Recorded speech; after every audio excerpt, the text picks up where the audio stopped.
हरि ओम सर्वेभ्यः संस्कृत अभ्यासाय स्वागतम्। अहं सूर्यकुमारी। మనం ఈరోజు కొన్ని పుల్లింగ శబ్దాలు చూద్దాం. ఇప్పుడు మనకి సంస్కృతంలో ఏంటంటే లింగ భేదం ఉంటుంది. వస్తువులకి కానీ యానిమల్స్ అలాగే పేర్లు అన్నీ కూడా పుల్లింగము, స్త్రీలింగము, నపుంసకలింగము అని భేదం ఉంటుంది. అంటే వస్తువు పేర్లు కూడా మనకి లింగ భేదం ఉంటుందన్నమాట. ఇప్పుడు కొన్ని వస్తువుల పేర్లు, మామూలు పేర్లు అన్నీ కూడా చెప్తాను. వీటిలో ఏంటంటే మీరు కొంచెం జ్ఞాపకం పెట్టుకోండి ఏవేంటి ఇలా ఉన్నాయి అని చెప్పి. అసలు చాలా పదాలు మీకు అర్థం అయిపోతాయి, ఎందుకంటే మన తెలుగులోని సంస్కృతంలోని కూడా కొంచెం ఇంచుమించుగా ఒకలా కూడా ఉంటాయి. అయినా కూడా ఒకసారి చెప్తాను, మీరు నోట్ చేసుకోండి. ఎంత వొకాబులరీ వస్తే మనకి అంతగా మాట్లాడడానికి వీలుంటుంది, మాట్లాడగలుగుతాం. సో ఈ నామవాచక పదాలు అంటే పేర్లు ఇవి చెప్తాను. తర్వాత ఇంకొక సెషన్లో క్రియాపదాలు కూడా చెప్తాను. అప్పుడు ఏంటంటే ఈ పదంతో ఈ నామవాచకంతో మీరు క్రియాపదం కలుపుకొని మీరు ఒక వాక్యం చేసుకోవచ్చు. ఇప్పుడు పుల్లింగ పదాలు ఏమిటి అని చెప్తాను. రామః తెలిసిపోతూనే ఉంది. రామః, కృష్ణః, గోవిందః. తెలుగులో ఏమంటాం మనం? రాముడు, గోవిందుడు, కృష్ణుడు అంటాం. ఇక్కడ మనం రామః, అప్పుడు అకారం వస్తుంది. ఆఖరిని ఎలా వస్తుంది? రామ అ వస్తుంది మనకి. కృష్ణః, కృష్ణ అ అకారం అన్నమాట. అందుకని అకారాంతం పుల్లింగం అంటాం అన్నమాట. అకారాంత పుల్లింగ శబ్ద. ఇప్పుడు వివేకానంద, వివేకానందుడు తెలుగులో అయితే వివేకానంద. తర్వాత కొన్ని వస్తువుల పేర్లు చెప్తాను ఇప్పుడు. చషకః గ్లాసు, చషకః గ్లాస్. చమసః స్పూన్. ఆసందః కుర్చీ. ప్రకోష్ఠః గది. మంచః మంచము, లేకపోతే మనకి వేదిక కూడా చెప్పుకోవచ్చు, స్టేజ్. మంచః. స్యూతః సంచి. ధనస్యూతః హ్యాండ్ బ్యాగ్. స్యూతః. దర్పణః అద్దం. దీపః దీపము. వృక్షః వృక్షము. కంఠః కంఠము. హస్తః హస్తము. హస్తః.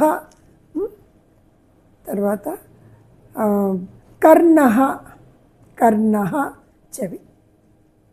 పాదః పాదం. పింజః స్విచ్. తాళః తాళం. సంస్కృతంలో లకారమే పలకాలి, లా పలకం. తాళః. సరళ భాష, సరళ భాష. తర్వాత కటః కటః అంటే చాప.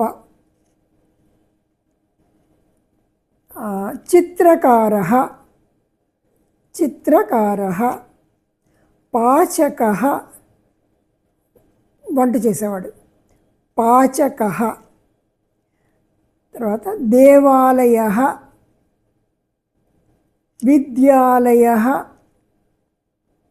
పత్రాలయః పత్రాలయః అంటే పోస్ట్ ఆఫీస్. భిత్తిః గోడ.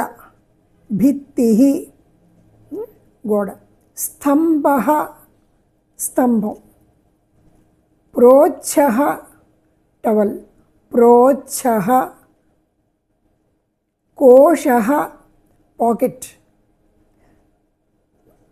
పదకోశః అంటాం, అంటే అక్కడ కూడా ఒక సమూహం అన్నమాట. పద సమూహాన్ని కూడా పదకోశ అంటాం.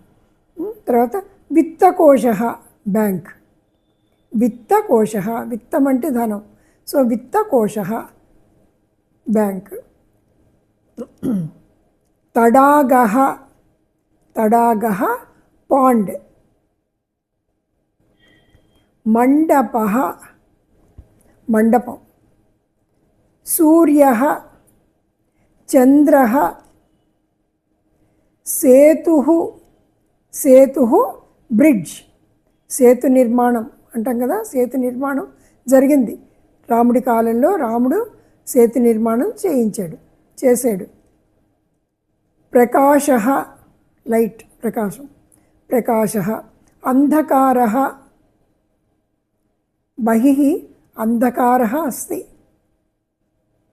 మేఘः, క్లౌడ్, మేఘం. అగ్నిపర్వతः, అగ్నిపర్వతः. రజకः, చాకలి, రజకः. ఆరక్షకः, పోలీస్. చోరः, దొంగ. గాయకः, పాట పాడేవాడు, గాయకుడు.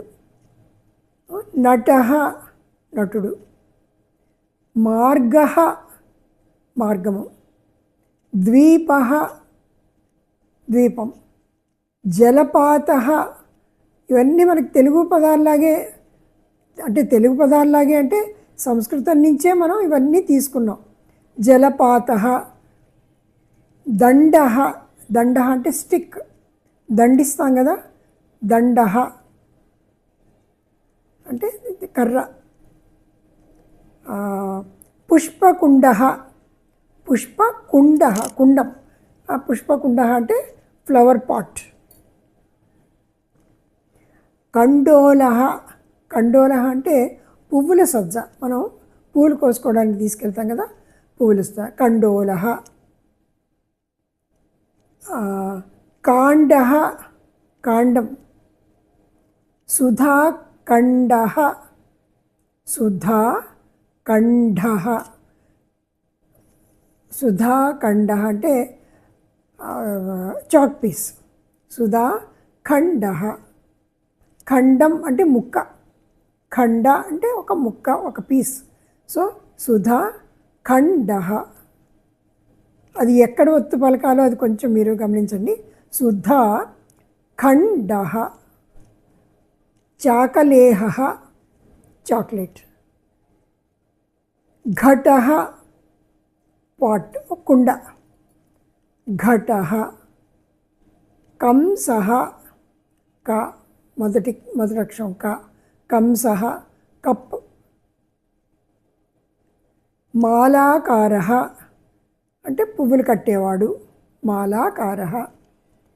సౌచికః, టైలర్, సౌచికః టైలర్.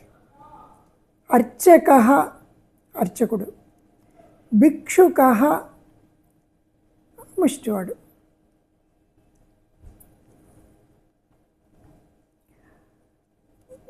యానిమల్స్ అయితే సింహః, సింహం.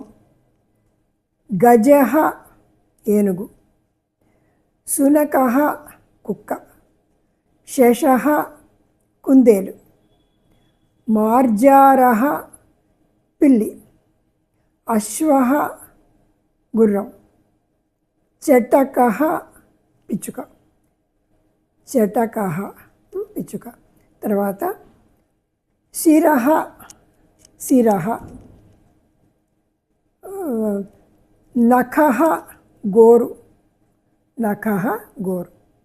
వీటన్నిటికీ బహువచనం ఎలా పెట్టుకుంటామంటే నఖః, నఖాః. శునకః, శునకాః. వీటన్నిటికీ కూడా ఆకారాంతము, తర్వాత విసర్గ.